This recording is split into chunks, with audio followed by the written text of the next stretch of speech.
What's up again? It's Garsen, just recovering from mental fatigue, but... Oh, what's this? Volo, you're in danger. I know just the team. Hold on. Let's go ahead and get these two together. We'll put greater invisibility on you. Use our potion of invisibility on ourselves. Let's sneak in there. We're about to blow their minds. Ready?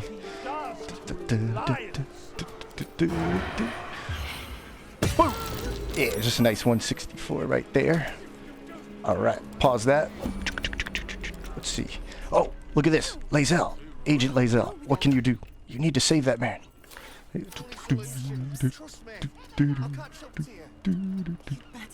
Don't mind me. Okay. Let's get the asset to safety. Okay, perfect. Switch back to the covert option. Here we go. Alright. Now you guys are all stuck in turn-based action and I'm not. You're dead. Okay. Just pop you. You can't move. It's pretty cheap, but whatever. Oh, we've been spotted. Okay. Quickly. Our tactician. You need to blow their mind. Ready? Hey-ya! Kaboom! Alright. But we're not done here, are we, Laezel? Alright, let's go ahead. Run over here.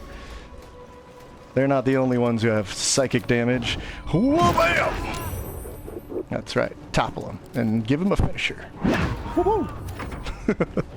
Oh, we're not done with this. Ready? And boom! Who's left? Oh, that guy. That's right. That's right. Okay. I'll live that up to a mini. What's her line? She says, "You dare scar my mind." Nope. Didn't get it. Alright. Looks like we need a potion of speed. And now we're gonna drop some whispers. Oof. Brutal. Run, Volo. And let's go for another sneak attack. Oh, 176. Good God. Is the asset secure? Perfect. Alright. We'll see you at Camp Volo. Just, you know, try not to get yourself in trouble. Alright, so, today, what are we talking about? Put them on the screen. Here we go. It's the notes. Alright, we're talking about psychic damage, but not just psychic damage. There's some real key points here in Steeped in Bliss, as well as the Shadow Blade. We might have seen those things in action. Sponsor time. Just kidding. Psych. It's you. So I appreciate you for watching. Stick around. We'll explain what was going on there. If not, I'll check you in the next one. So psychic damage is what we're talking about. As always, what we'll try and do is roll back to our favorite guards at the front of the lower city. So if you will, let's go back to the demo over here. Okay. So psychic damage, while this loads in, this is an elemental damage, as far as I understand it, right? We're just going to kind of blaze through what psychic damage is. It does come from various sources. You saw the cantrip Vicious Mockery, as well as the Dissonant Whispers. There is the Phantasmal Killer, which will sit on a target for 10 turns if you can concentrate, or if they can even survive that long, right? There's different spells that can use it. There's obviously weapon damage. There is a certain weapon we'll talk about that is strictly psychic damage. Okay, there's bonuses like the Githyanki bonuses. Let's actually put some of those on the screen. Okay, so what about Gale? He's role-playing here. We didn't even see him in the demo. So this sword, if you're a Githyanki or role-playing as one, you will get 1d6 psychic damage. There's also worm powers, right? So squid powers can enable you to do more psychic damage on a hit, like the Psionic Overlord, or Minthara, who has way too many worms in her brain. Let's take a look at them real quick. If we cause anybody to move around and do falling damage, we'll take psychic damage.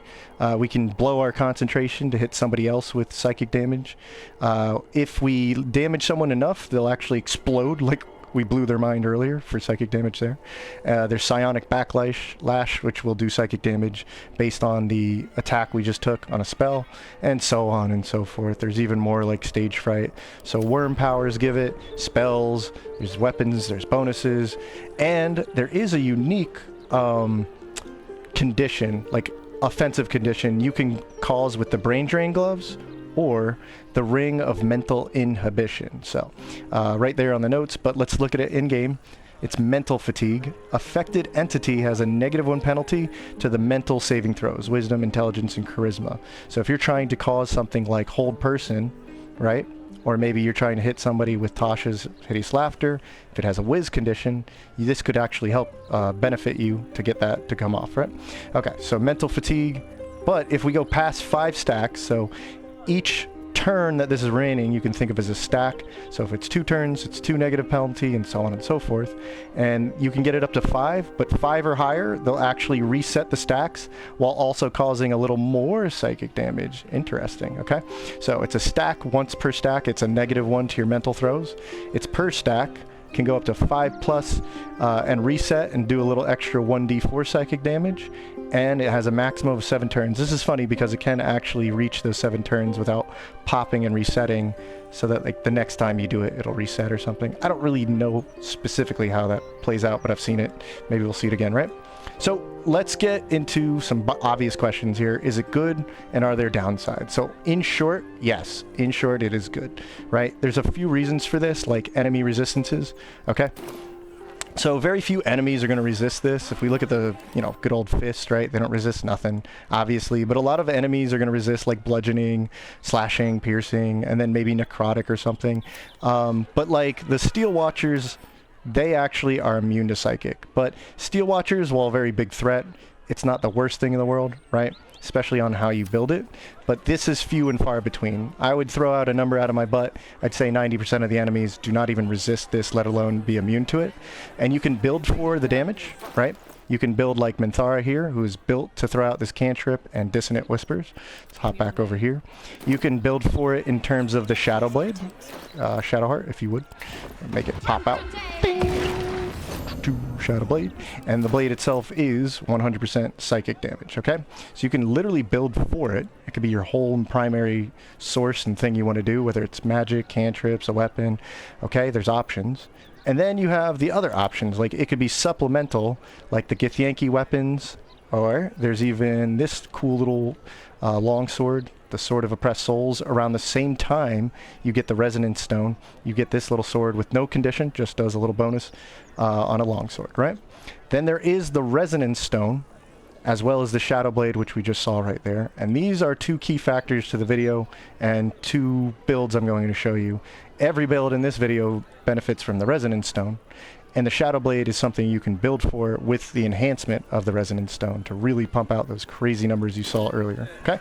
So, what about the downsides? So obviously with the Steel Watcher, definitely Merkel and the zombies and all those undead, there is either immunity or they resist. Now resistance isn't too bad, and we'll see why because of Steeped in Bliss, but immunity kind of sucks when your whole thing, like maybe you were doing a lone wolf with the Shadow Blade. That'd be a cool run. But maybe like one of your primary damage dealers is the Shadow Blade, or you're the Dissonant Whisperer, the Vicious Mockerer, right? And it's just like, man, okay, you might need some backup sources like good old Eldritch Blast, pew, pew, pew. Okay? So just keep that in mind when you're building for this thing. It does create self-vulnerability if we were to use the Resonance Stone, which you probably should. That's the key highlight about psychic damage, okay? And concentration. So concentration, if we're talking about the Shadow Blade, is a big consideration of how to use this. So we'll talk about that specifically when we get there. Brainworms, I'm not always going to throw brainworms. I usually just try to get favorable beginnings.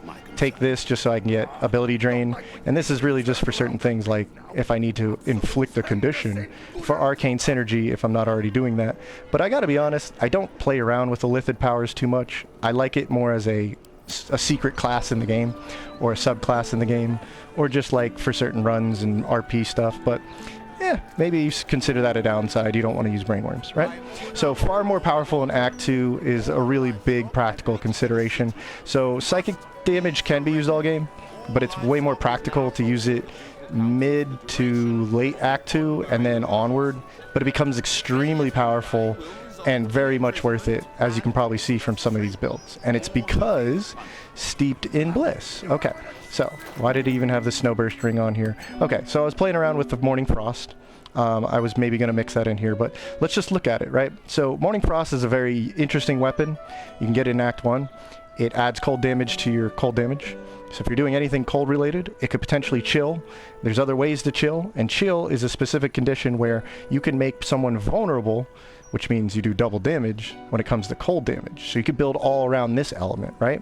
I don't think anyone's too surprised with lightning damage is very popular because you can, just like cold damage, lightning and cold, you can throw a bottle of water on somewhere and double up the lightning damage, okay?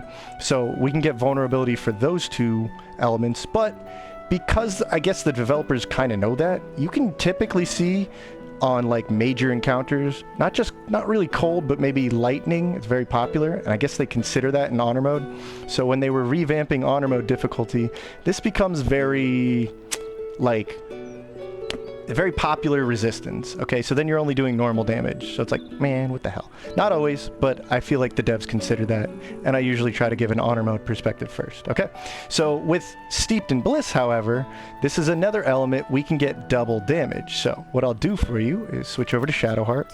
She is our resident stone keeper. Okay, and we'll pop out this backpack. And what is in this backpack? Okay, there's a reason I use a backpack. We'll go over it in just a second, but let me go ahead use this. Oh, what's this? The resonance stone. What is that? Get out of there, little guy. Come on. Come on. I'll use this. Pop this out. Okay. See this little guy? This little spider-looking crystal thingy? So this is the resonance stone. You can find this late in Act 2, and I mean late. It's like when you go into the little zombie area, you're about to fight Merkel and Ketheric and whatnot. You fight a couple zombies in the laboratory that, what's his face, Balthazar uses. If you beat that fight, you can discover a few secrets, like a puzzle room and whatnot, and this little guy, the resonance stone. And I'm not going to go over where to find it. We'll cover that in another video, I think. But I want to just show you it. If we examine it, this is the resonance stone. And it has the Steeped in Bliss condition. And I guess 10 HP and some resistances, so keep this safe, okay?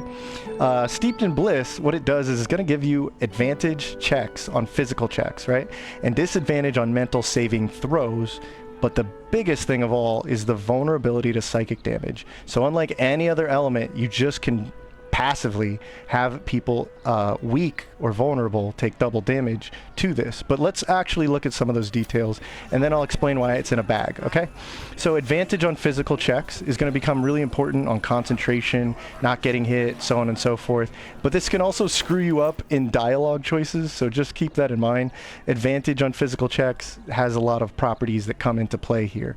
You want to be considering this as well as the disadvantage on the mental throws, okay? So mental throws being int, wisdom, charisma, physical being con, dex, and strength. This is very bad for concentration or taking hits or taking damage. We don't want to take damage, or else we're going to suffer losing concentration, which will be really important with the Shadow Blade, okay?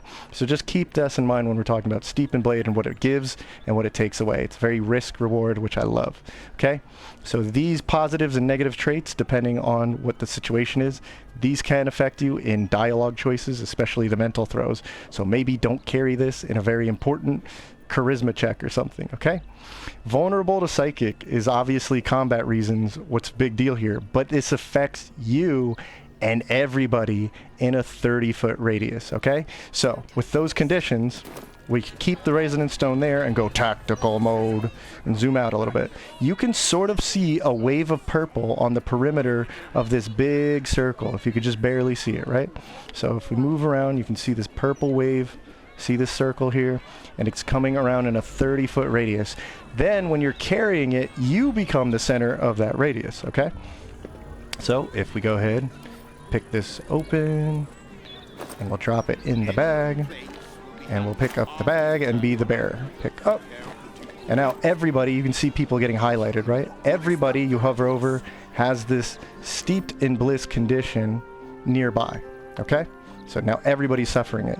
Why is Minthara not vulnerable? We'll get there. Okay.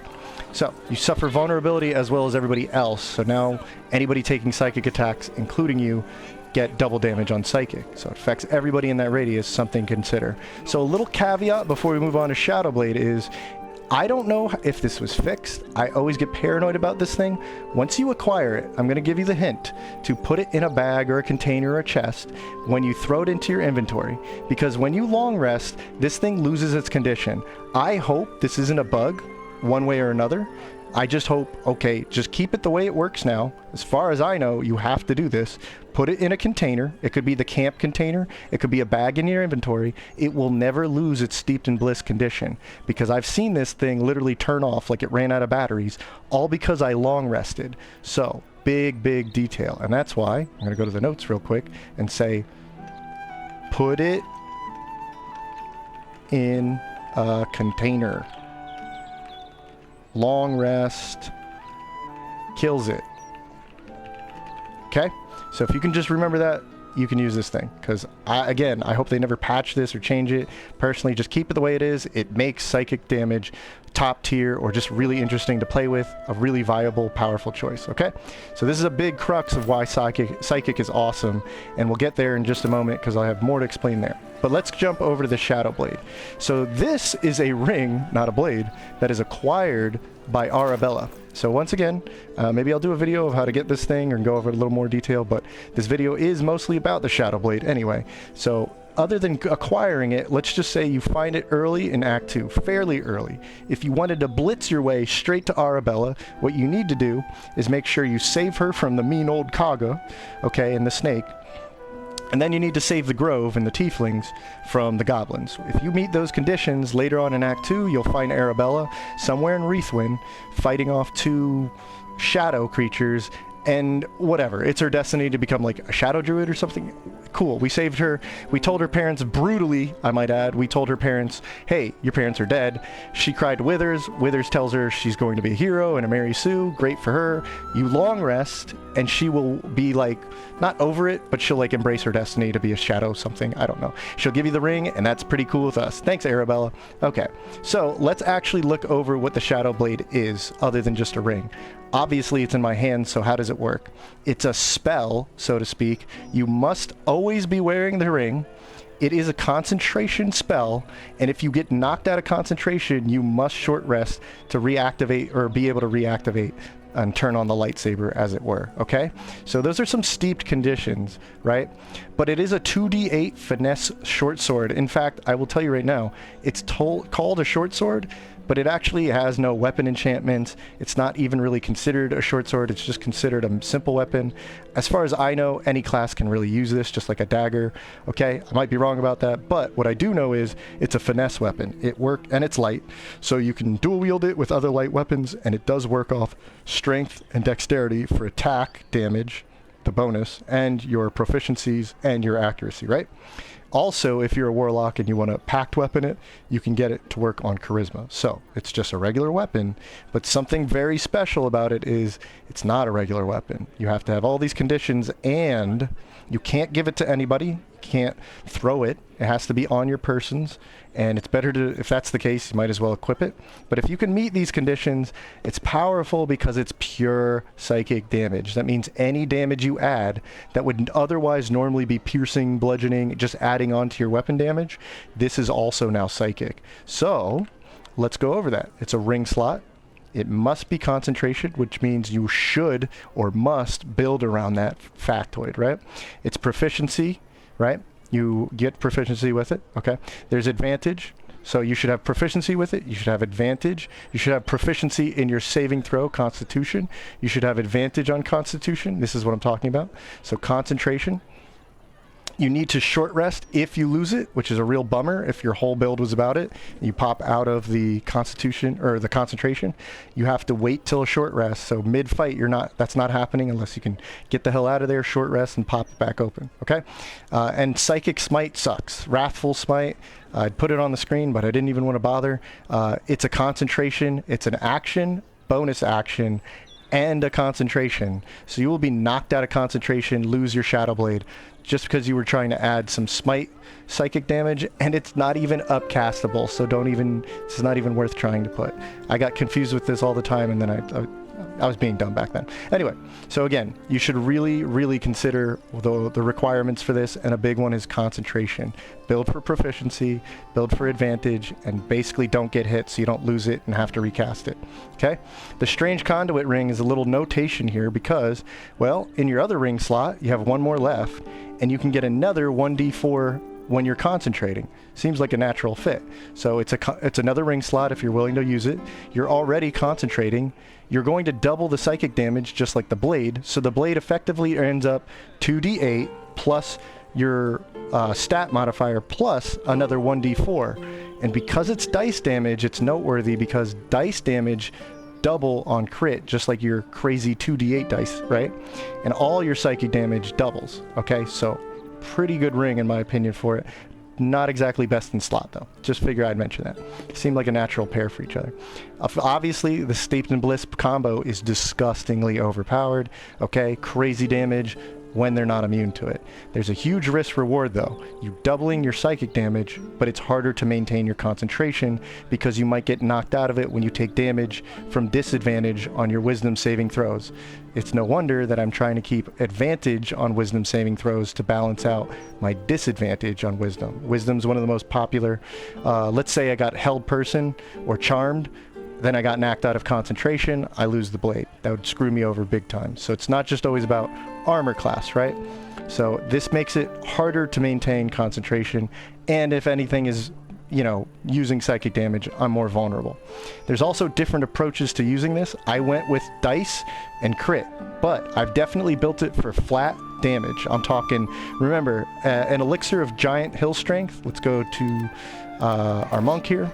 So elixir of giant hill strength would give you the 27 strength. So I don't just get 8 strength, I double that. So that's for an elixir to just have like that much strength and all the benefits that come with it.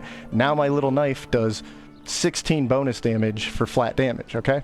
But dice and crit, like I was saying earlier, if we use our sneak attack, remember, sneak attack takes on the properties of the weapon. So we're doing 5d6 psychic, and then whatever this turns out to be is doubled. That's how we were getting crazy numbers earlier. And then, of course, crits double all the dice damage. So sneak attack gives you the ability to do, you know, this kind of damage here. Or if you went like a fighter 11, you can have 3 attacks, right? So you just be doing more hits that add up to this kind of stupid damage. There's also the Shadow Monk special. I think it's 2 or 3 key points, and you do like, it already does psychic damage, but it also does your weapon damage. So you'd be doing like crazy dice rolls of, you know, psychic damage. It's kind of like sneak attack in that way. And don't use Wrathful Smite. It does not upgrade with spell slots. It requires a action, a bonus action, and concentration. I don't want to gripe about this, so I'll just leave it at that. Anyway, let's get to what you came for. 4 builds utilizing this psychic damage, okay? Let's demo it and actually see the different approaches. But I want you to notice something. If we look at all of these, they're all going to benefit from Steeped in Bliss. They're all either focused on or utilizing psychic damage and getting that benefit, right? And they're not sharing gear. I've done my best before, like, to make sure that they're all using different gear throughout the game and different styles, and yet this could be your team right here. And just like I can make a team about darkness or radiant orbs or something like that, like psychic can actually be your whole team benefiting from the Steeped in Bliss and just using the damage type. Okay, so this could be a whole team. And just keep in mind, don't get locked into these solid examples. As always, I just try to give you the building blocks. You could use this Mystic Scoundrel, right? I hit with my weapon, I do psychic damage, I hit my weapon, Mystic Scoundrel, the ring here, is going to let me use Vicious Mockery as my bonus action. That's a cantrip. It's going to get my Arcane Synergy going, right? And that's cool for him. But you could use Mystic Scoundrel and the Vicious Mockery combo with, say, this Shadow Blade. You hit with your Shadow Blade, you activate Mystic Scoundrel, and your class or multi-class has Vicious Mockery. So you're getting the Vicious Mockery and the Shadow Blade, and you might even be using the Mental Fatigue gloves, right? So mix and match, right? I'm just trying to show you possibilities. Okay, so Laezel will be our first example, because Laezel here is something I've definitely used plenty of times, and it's why I think, what's it called? What the heck is going on here? Oh, she turned into a cloud. You weren't supposed to do that, dummy. Alright, well, now she's a cloud. Or a fart. Whatever you want to think of it. Okay, so let her be a cloud for a second while I explain this. Good old Laezel. So Laezel is a monk rogue. This is a thief rogue because we want lots of bonus actions. Okay? Bonus actions, I've done the Way of Hand or just a monk video in general, and I went over this very similar build. I goofed up and just got actors, so don't worry about the 4th feat there or 3rd feat there. But overall, if we could get out of this, Way of the Hand Monk benefits immensely from psychic damage. So, got 3 more turns. Okay, I'll just hop into the notes. Anyway, Way of Hand at level 6 is when you start getting psychic damage, radiant damage, or necrotic. A good idea is to come up here and pull these literally down into your hotbar, like I have, right? Okay. What you can do is literally change these on the fly, but the best one on most cases is that psychic damage because, right, you can choose damage at any time. I always sit on psychic because you get 1d4 and it scales with your wisdom, and if you know anything about monk, when you're unarmored, you're getting a +5 bonus to your armor class. You're getting movement speed like crazy. She's up to 55, by the way, right? And now you're getting +5 psychic to every punch. It's crazy, right? So with Flurry of Blows, if we mix that with Flurry of Blows, right, we're getting 2 punches with psychic damage. But if we have Steeped in Bliss, this is double damage, double damage. So 2 punches, 2 psychic punches, and double that damage on the psychic, right? If we take this even further, if we have tons of bonus actions with the Thief multi-class and the Wholeness of Body, that's 1, 2, 3, 4, 5, 6 punches from Flurry of Blows and key points. Dude, you just poop out damage, right? So if somebody has the Steeped in Bliss condition on them, not only are they getting mutilated by like 23 bludgeoning damage a punch, but they're also getting psychically, you know, their minds are being broken. And that's how your freaking monk gets even crazier damage out of their wisdom, as well as their crazy strength, all that stuff, right? So I don't really want to belabor that point. Obviously, you can get really crazy with Wholeness of Body and so on and so forth, okay? So let's move on to something else. I've shown this off in the Githyanki video.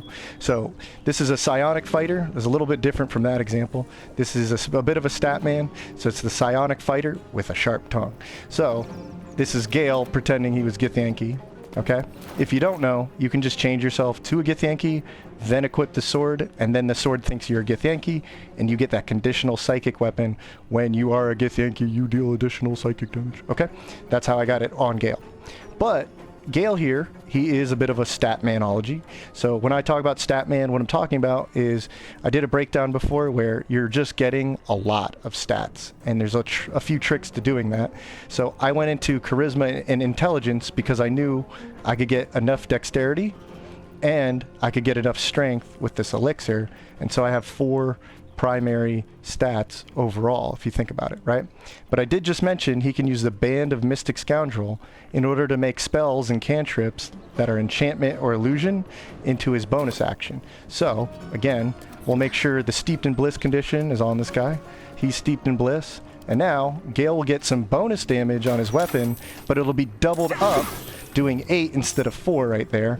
And when he does Mystic Scoundrel, he can now use his Vicious Mockery. Check this out. Does a lot more than what a Vicious Mockery should do. Oh, but it was a cantrip, so his next 2 attacks, because he is a level 11 fighter, he gets 2 more attacks, right? Now he has Arcane Synergy from the cantrip ring. Arcane Synergy ring. Cantrips cause you to have 2 turns of Arcane Synergy. Great, now we'll hit him. And now we have bonus damage from my intelligence. Not to mention, if you look at him, he's pretty good at being persuasive, deceptive, right? So he's got that. This could be the main character while still being a psionic, intelligence-based fighter. You can still focus in on charisma, get the benefit of something like Vicious Mockery, and this is just pretty flavorful, but it all still ties together, and it is getting a good benefit from that max, that psychic damage, adding more and more damage to it, right? Flavorful, more damage, little gish set, that's what it's called, right? So, come on over here. Alright, so let's bring the gang over here. Oh no, trouble. We got that concentration going for Shadowheart. Okay, so of course, this guy is immune to psychic damage, which is why we might want to have somebody on the team who doesn't always just do psychic damage, and we could actually switch to maybe radiant or necrotic damage. Let's go necrotic. Right? That way we always have something else in here. Because this guy is immune to psychic damage, which is one of the downsides. So maybe have a backup damage source. right? What about you, Minnie? Minnie has good old Eldritch Blasting. Pew, pew, pew. Alright. So maybe don't always rely on it, or just plan ahead and know what you're getting yourself into. Okay.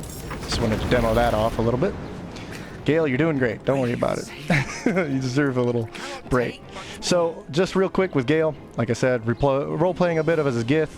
Oh, and I guess I should get him back in the action real quick, because if we give him action surge. Okay, so another really cool thing is if you have brain worms and a bonus action. Oh, I goofed that. So I want to use a psionic overload and show you even more damage on a guy like this. And again, a little flavorful for having like the illithid powers. Ah, ooh, ouchie. Okay. So Gale is already doing some psychic damage. If we would keep volleying, I don't care. Just do shield. Gotta love Eldritch Knight. Alright. But, like I was saying, if you use the Zaithisk, right, you can actually activate this as a bonus action. Alright, you may have to make him your main character to do that. It's the kind of annoying thing about the Zaithisk. However, we now have bonus psychic damage on every swing as well, right? So the psychic damage from the sword, as well as we're now using psionic overload rather. And let's bring the steeped in bliss condition over here. It's a pretty big range, right? Steeped in bliss. Alright. But just keep in mind, this is going to do psychic damage to me if I don't resist it. I think I do cancel it out with the build, so that's good. But just keep in mind, you're going to be taking psychic damage every start of your turn, while also dishing out more psychic damage with your weapons. Bam! Look at that. 18 psychic damage from just whacking them with the sword. Hi-ya! Alright, so you can use your like action surge or your bonus action, depending on how this is loaded up for you. I'm actually going to rewind just a bit, because it's a little more important with the next couple examples. So, while that rewinds, like I said, a lot of stats. He's role-playing as a Gith. That's how he's getting that sword damage. The Zaithis allows him to add even more psychic damage with the overload, so don't forget cool things like that. He is a pure fighter, so he gets those 3 attacks, which can be comboed with the Vicious Mockery. When you use the Mystic Scoundrel Ring, you can use it as a bonus action. And then that'll activate Arcane Synergy. And we even had some Arcane Acuity in there. Okay, so we're back at this example. That's fine with me, because there's no robots here. Okay, let's look at Minthara a little bit. I'll bring this back in, pop over here, and we'll just let these two, sorry Volo, you might have to blow up. So with Minthara here, there is a little bit more I want to talk about. This is big main character energy. I'll try and speed through this, but I love this build. It's awesome. Okay, main character energy, because you are a charisma based character, persuasion, deception, everything is here loaded, right? You do have 22 charisma by the end of this game. You have things like Rhapsody, which adds spell save, attack, accuracy. It's crazy. You have 2 free haste down here, 1 from your class and 1 from the bow. We're doing mental fatigue. These combo well with the Vicious Mockery. It's crazy. So let's just look at it. It's a pure level 12 Warlock. That's not exactly focused on Eldritch Blast, but it's a little hard to get away from this when you're a Warlock, I know. You get level 5 spell slots on short rest, 3 of them. I think level 11 gives you 3 spell slots, which is really where the class needs to be on spellcasting. But they're level 5. They're crazy, which means something like Dissonant Whispers is always upcasted to its strongest level, right? And you get 3 on short rest. So if you had a Bard, you have 4 short rest periods. That's 12 Dissonant Whispers hitting for like double damage. It's crazy.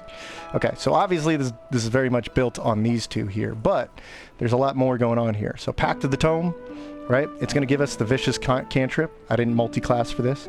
If you never use Pact of the Tome, you get this right off the bat, and you get some freebie spells later on as you level up. Vicious Cantrip is what I was going for. We went with the Great Old One subclass, by the way, because it allows us to get Dissonant Whispers, and it keeps getting stronger for the whole game. Free Haste on a long rest period. That's this one. Comes with the Pact of the Tome. And some other free spells that don't use your spellcasting slots, okay? So things like Call Lightning, Animate the Dead, and I think Eye Bite just comes naturally and whatnot. So some of spells don't even cost your very precious Dissonant Whisper charges. That's how I see it. But if you needed to, you can do something like Telekinesis. So we're going to play around with that, see if I can test the theory.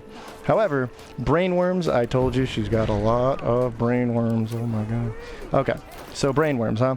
It gives a Psionic backlash as a reaction. This means it'll do more and more psychic damage for how powerful of a spell damage we took, okay? We do have Cold a week, so if we get down to somebody for as many Brainworms as I have, right, we will get down to, let's just look at Cold a week right here. Here we go. So when you bring a creature down to fewer hit points than your actual number of worm brain powers, it dies and all nearby creatures take psychic damage, and then that psychic damage is doubled up. Cool. Okay, Stage Fright is a cool move. We're probably not going to use though, but for 3 turns, you're going to do psychic damage, and each time, blah, blah, blah, blah. It's on short rest. Luck of the Far Realms, which is pretty crazy because if we force a crit on Vicious Mockery at the right time, that could be devastating. And then Displacement.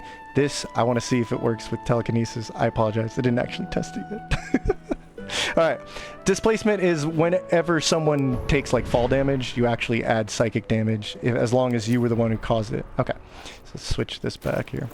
Alright, it's Charisma focus, so you are persuasive, like I said, face or main character energy. We have the cantrip bonus damage, coming from the Potent Robes, adds our Charisma bonus to all of our cantrips, whether it's Eldritch Blast or Vicious Mockery. So there's great spell save DC, crazy 25 spell save DC up there thanks to things like the Rhapsody and just having high charisma. Okay, we have an advantage on concentration plus our maxed out constitution thanks to this. We have Vicious Mockery and Whispers, which have a very unique like pseudo combo, I call it. Okay, you're going to cause 4 levels of mental fatigue off of 1 Vicious Mockery. This does 4 because you get 2 from doing psychic damage, and 2 when they fail their saving throw. And they always fail their saving throw. Oh yeah. And then they'll fail their saving throw because you just gave them 4 stacks of mental fatigue, which means if you had another action like self-haste, right? What you could do is then follow it up with a wombo combo of a very powerful double damage Dissonant Whispers, and that would probably slap them. But there's also a little trick with the bonus damage of Vicious Mockery. We'll see if we can make it trigger. So there's bonus psychic damage when you hit too many stacks of mental fatigue, which can play pretty funnily into the bonus damage of Vicious Mockery. Then we have Telekinesis. We have Devil Sight Abuse with Darkness. We've all seen that 100 times. And we just try not to use Eldritch Blast, but it is backup damage like you saw earlier if it becomes a problem, okay? So maybe we'll sneak down there together one more time, do this nasty combo. Okay, let's go Shadowheart. Group up. Let's walk down there and just start causing problems. And I'm sorry, Volo might die. Okay. So, let's get you. Bonk. Ow, my face. I have high initiative, which is another thing. If we took a speed potion right now, what I can do is show you the Dissonant Whispers. Okay? So, I'll actually, bear with me, take this out of the way. I want to show the combat log just one time. Alright. So, we just did 40 damage on a Vicious Mockery. That's a little silly. How much can we do by blowing him up? Boom! Just did 54 and additional psychic damage. So why did we get more psychic damage? Scarlet Remittance also adds to the damage of this, right? So, I love Scarlet. Rhapsody's such a good freaking weapon. Anyway, so the 7d6 ended up giving us 27. Could have been better, but it also doubles because they're vulnerable, right? Shadowheart ran out of her little thing. It's not a big deal. I don't really care too much because she's still going to be very, very deadly with her main attack and sneak attack. And dead. You're dead. You're dead. You're dead. You're dead. But we'll get to Shadowheart in a moment. So let's clean out some of the herd real quick. You're dead. Okay. We'll get her reset. Shadowheart's here is... Oh, Shadowheart is also here to demonstrate... the other thing is that we have... She's carrying the Resonance Stone, but you don't need to be near that Resonance Stone. You could have another party or ally causing that Radiant or Resonance Stone radius, the 30-foot radius, and you could be like all the way back here. What I do want to show you is, since she's in the Resonance Stone right here, let's go for the Ruffian guy, right? We're going to show you, he's going to get 4 stacks. Okay. So, just hit him with 4 stacks of mental fatigue from 1 cantrip, and you have the disadvantage from Vicious Mockery on your next attack. And now, mental fatigue. So, he has -4 on all of his mental saving throws. But, this is kind of wild. I'm pretty sure this will go off. Crazy damage. Crazy damage. Okay. Why was it crazy damage, though? Almost stronger, like, what's the point of Dissonant Whispers? Well, I think Dissonant Whispers is pretty cool. Plus, it does frighten them. But, beyond that, for just a cantrip, right, you're doing 32 damage, okay, with the Scarlet Remittance, your Charisma bonus, and then doubling up. And you don't even have to be in the danger territory. You can be all the way back here. This is a 60-foot range. This is a 60-foot range. You can be all the way back here. Your frontliner can have the Steeped Bliss condition, get everybody, right? You can cause mental fatigue, which makes them easier to hit with Fireball and other spells like Hold Person. But what's happening is you're going so far into the stacks with your Vicious Mockery. It goes 4, and then I hit him again, it goes 8. It pops the Vicious Mockery, or the mental fatigue, and that will cause another little 1d4 psychic damage, but you still get your Scarlet Remittance and your Gregarious Caster, your cantrip, because this is riding the original cantrip damage. Damage riders are funny in this game. So with 1 cantrip, or I guess 2, but with 1 cantrip, we did 32 plus 20. So 50 just from like a long range, hey, go F yourself. And the guy's like, oh, my feelings hurt. And I almost shattered his mind with that. So Minthara is just a harsh speaker, all right? So just keeping that in mind, this build is so freaking cool. But maybe we'll test the telekinesis in just a second. Let's see. Oh, no. All right. Now we get to have a little fun because I want to see something here. Keeping that concentration. Well, that'll be important in a moment. Okay. Sorry, Volo. The hell? Tropic word. Oh, I can't hit her. Yeah, keep missing. Okay. Now I said concentration is pretty important. You know, if you wanted to hold somebody down or whatnot, or if you wanted to dominate. This is obviously very mental inspired. So we have dominate beast, and all that. But what I want to try and test out is maybe we can do a mental fatigue. Oh, this is a strength save anyway, but whatever. Let's see if I can pick you up and throw you at this guy.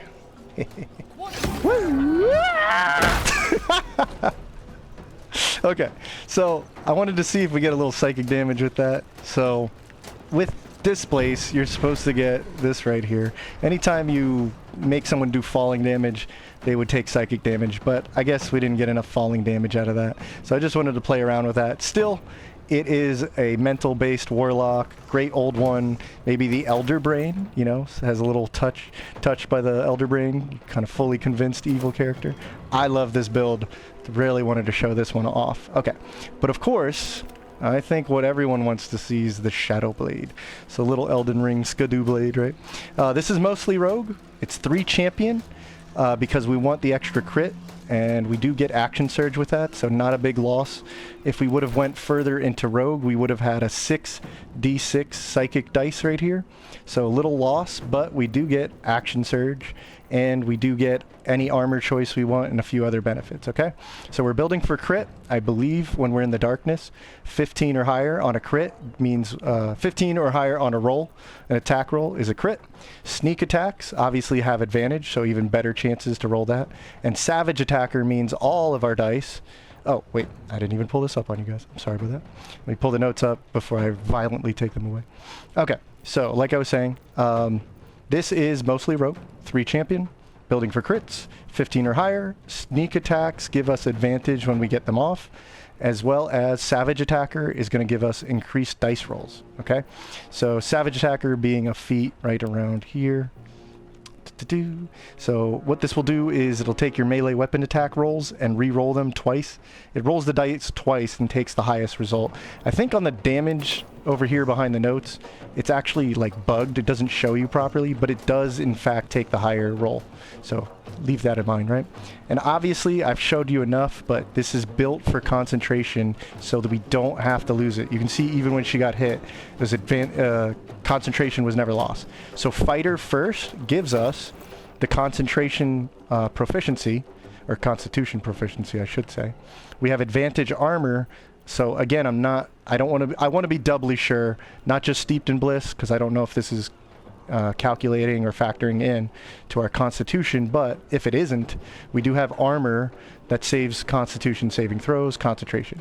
Then we have gear bonuses, like this gives you a saving throw bonus, and a few others, right? We have good armor class because you won't ever have to roll for concentration if you never got knocked out of it, right? And then we also have the saving throws, also the advantage. I told you that because if we have advantage on wisdom saving throws, but steeped in bliss gives us disadvantage on saving throws, then we are still just at neutral, and we have a few saving throws to wisdom, so we're not too far off with that. But hopefully just try to kill the casters so you don't get hit with a charm or something like that, because it will knock you out. And then finally, assassin bonuses. Actually, it was pretty subtle there, but Shadowheart surprised everybody. So anybody she attacks with, thanks to the assassin bonus, you will get an automatic crit no matter your build on surprise targets who haven't moved yet. You get the whole round of surprise attacks. Then you can refresh your actions, because even if you just started combat with an initiation, you'll get your actions and bonus actions back because of the subclass. And for what it's worth, there's disguise. There's some things you could use this for, but you get it at level 9. So advantage on stealth checks. That's why I was able to use greater invisibility. And then throw your boots. What was that about? Huh? Throw your boots. Hold on. Let me see what he's talking about there. Throw my boots. What's throw? Can I throw my boot? Oh, sweet! It does psychic damage. Yeah, I just threw it in there. One final source of psychic damage. I don't get it.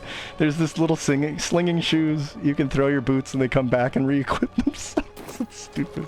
Okay, for one last time though, I'm going to reload and I'll show you the stealth checks advantage, and then we'll just mutilate them. But we'll enjoy this little slaughter. If you like the video, great. I love you guys. You are ultimately my sponsors. I appreciate you watching.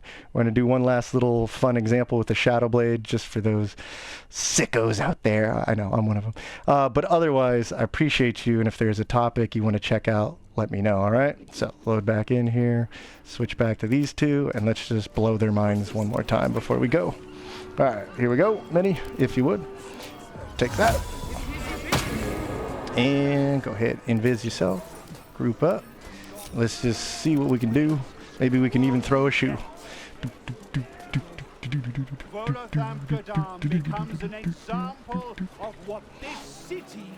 Alright, mister, shush. Alright, and what about you? Oh yeah, she got on fire. Alright, hold that thought, Shadowheart. And then let's go ahead. Oh, sweet. I just threw that out. Alright, we'll go blow their mind. No, you know what I want to do? I want to pick you up and throw you over here. Bye! Oh! That was fun. Alright, Shadowheart. Surprised, huh? That's not good for you. Actually, are you in line of sight? Oh, yeah. The classic rogue combo. Sneak behind him, and whoa, bam! 160! Action surge, fighter combo. Here we go, and whoa, bam! Still surprised, get a whole free round. Oh, you know what we could do? We could save Volo. I can redeem myself from last time. Trumpet horn. Volo, don't worry, buddy. I got you. I got you, buddy. Come on, go for a swim. All right, whatever, fine. I was gonna be mean. Get up there. Oh, well, that failed, but. Alright, let's go break your brains. That's a little overkill, don't you think? Ah, whatever. Perfect. And then we'll get another sneaky attack, because you're close range. Oh my! Volo, it's gonna blow! Get out of there!